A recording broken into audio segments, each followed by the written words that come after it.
Promuovere la cultura della solidarietà ed educazione alla salute attraverso il coinvolgimento degli alunni delle scuole della provincia di Agrigento.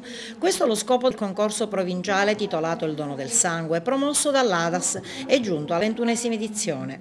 E stamane cerimonia di consegna degli attestati e targhe a 30 scuole scelte in ambito provinciale.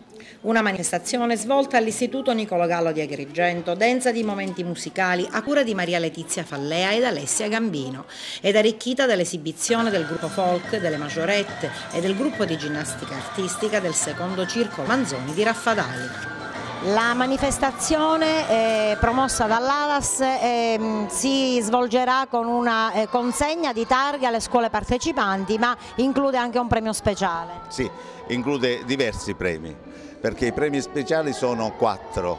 Sono un premio speciale per la scuola elementare, una per la scuola media, una per il superiore e poi un premio speciale in memoria di Marica Scimè.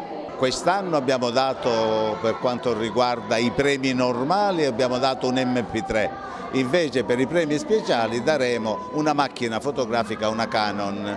Poi a tutti i ragazzi, bambini che hanno partecipato al concorso, anche se non hanno vinto, noi diamo a tutti un attestato di partecipazione. L'Istituto Sant'Agostino di Naro ha ricevuto numerosi riconoscimenti. Sì, grazie. Anche i plessi diversi e quindi ogni plesso ha ricevuto una targa e i ragazzi sono stati premiati tutti con un MP4, quindi un grande riconoscimento, grande soddisfazione. Quanto sono importanti queste manifestazioni per inculcare i sentimenti della solidarietà per i ragazzi? Sono di vitale importanza, noi lavoriamo molto bene a Naro come associazione e noi ci auguriamo anche che le persone contribuiscano efficacemente a dare il sangue, perché lo scopo è sempre questo, per incrementare questa donazione che è di vitale importanza.